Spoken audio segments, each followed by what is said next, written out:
Hey, thanks for clicking on this video. My name is Zaji, and today I want to share with you a little bit about some knitting things. In particular, I'm going to be going over this design that you have now seen in my knitting plans video, which I will have linked, and I do have a little bit of a snippet in there in the recap, the 2020 recap that I posted as well. So you have seen this pattern before and it's just been casually floating around the net as I've been working on this. So if you want to hear some of the details about knitting this garment and the yarn that I use and all of that great stuff, then I encourage you to subscribe to this channel and continue watching.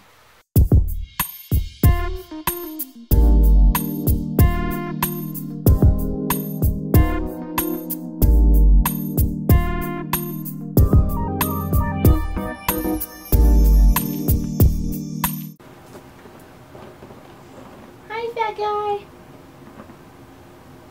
Yeah, camera, the light's too bright. So this pattern is called Harvest Queen and it's by Dropz Design, and this is a free pattern, so I will have it linked down below if you're interested in creating this garment as well. It is, in my opinion, a sweater that knits up very quickly. I know that I have spent quite a deal. It's been on my needles for some time because I let it hibernate while I was working on Christmas projects, but overall it is a pretty quick knit because it calls for super bulky yarn. And so I knew that I went back and forth on what kind of yarn I wanted to use and what color and all of that, and I ended up deciding on this yellow just because I think these little motifs are supposed to resemble like wheat, and I was just like, I love yellow. This is an excuse to use a lot of yellow yarn. And so I 100% did that. I'm obsessed. This is my very first Dropz Design sweater. I have been obsessed with Dropz because I love the fact that their patterns are free, and not only are they free, they're actually very beautiful designs. You know, they're not just basic styles. They have so much variety in the kind of patterns that they offer, the size range of patterns that they offer. They do baby sizes, kid sizes, adult women's, adult male. It just I just have been obsessed, and I have so many of their patterns saved in my Ravelry library, and I have a lot of them printed out. Actually, in this binder right here is a bunch of Dropz patterns, and I have folders, as you may have seen in a couple of my other videos, that I keep the patterns I'm working on in a folder that goes into my knitting bag. And I always have one in there. And so I've made a couple of their accessories. I used a couple of those patterns during Christmas time for some gifts, but I finally made this, or finished this sweater, and I'm not sure. I'll have to look on Ravelry and actually see when I started working on this, so I'll just put that on the screen, I guess, once I figure that out. But I didn't really know that it was going to take me as long. This sweater hibernated for me because I was working on Christmas things, and I put everything to the side for those. And so I had finished this sweater basically all the way when I realized that I definitely had knitted the sleeves too short, and the body was also too short. So I had to rip back or frog back a couple of details from this sweater and add length, and I needed to get more yarn for that, and that was excruciating.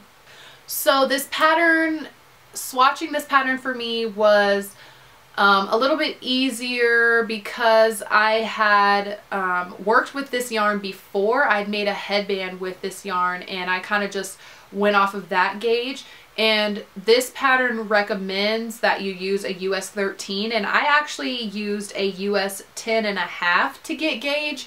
So I went down quite a bit, which is unusual for me, but just based off of what they recommended, I already knew that I was going to have to size down because I had already had a headband knit up. So I just knit a very quick gauge, and I ended up ripping back the swatch and using that.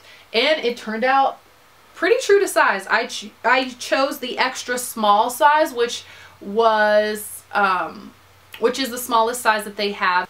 So actually when it comes to knitting this pattern, as I mentioned, it came together very fast. And I remember notating that in my notes, like, hey, this is working up so fast. I really kind of sped through the whole pattern.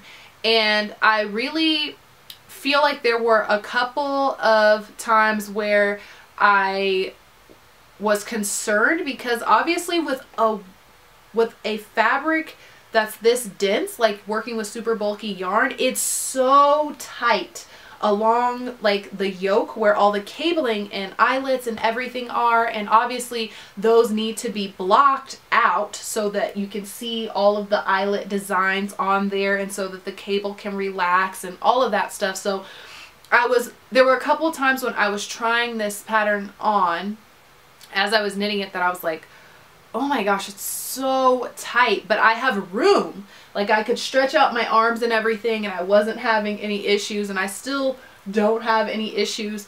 But, you know, like I said, it is a pattern that I feel you really have to wait for the blocking to see how it's really gonna feel.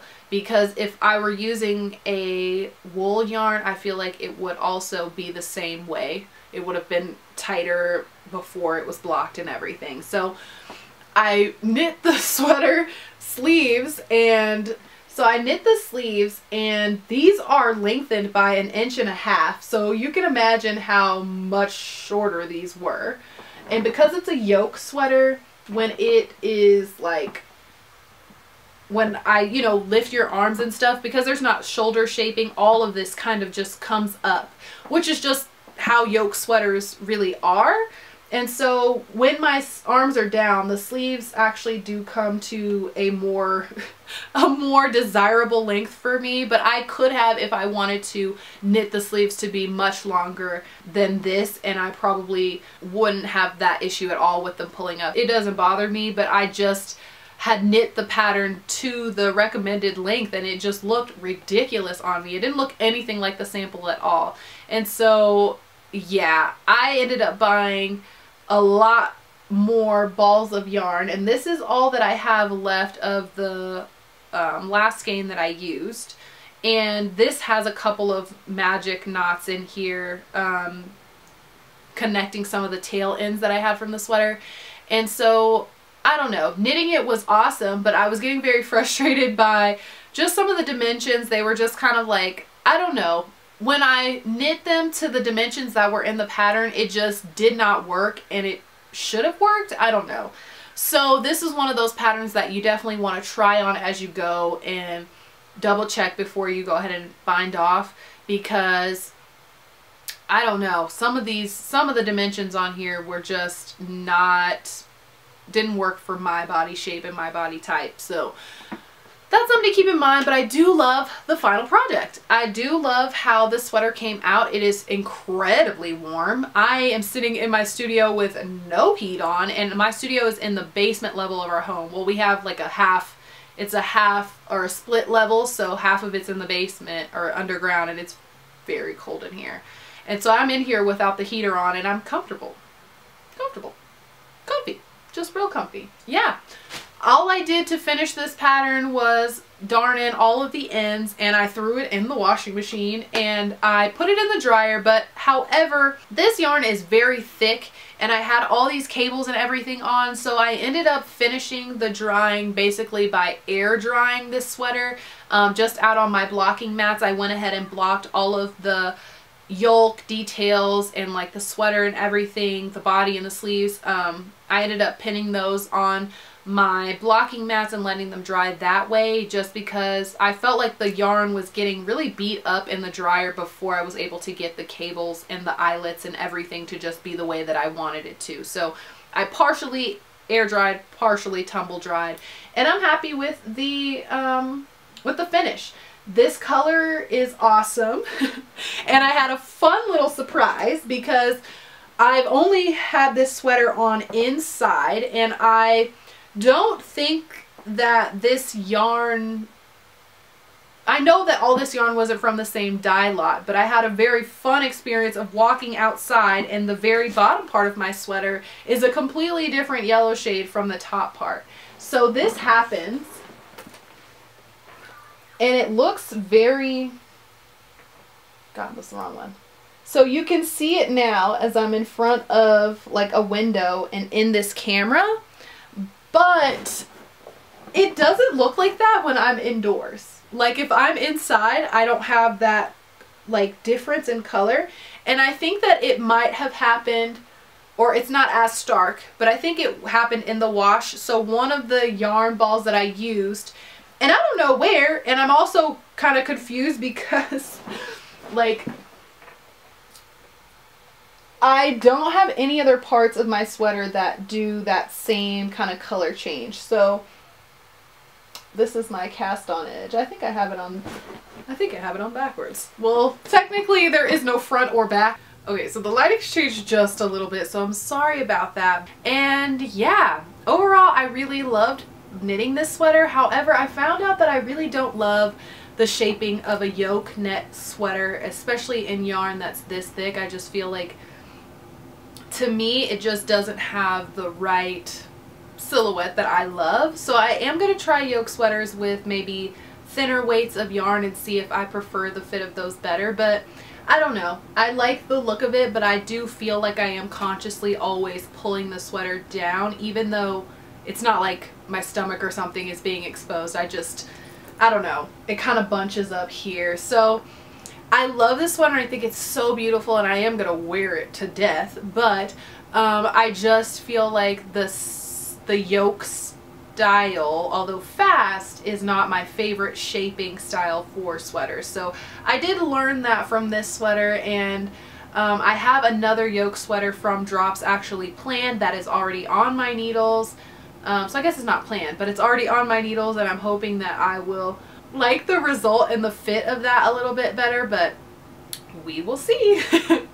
But yeah, I think I'm gonna love and leave you right there, and hopefully you enjoyed this video. And yeah, let me know if you've knit any Dropz patterns down below, because I'm really curious to know how popular they are in the States, because I know that this company translates their patterns into all kinds of languages. So let me know if you've worked up any of their sweater patterns or any of their patterns at all before down in the comment section below. But yeah, I thank you for watching this video, and I'm gonna love you and leave you right there. Thanks. Bye.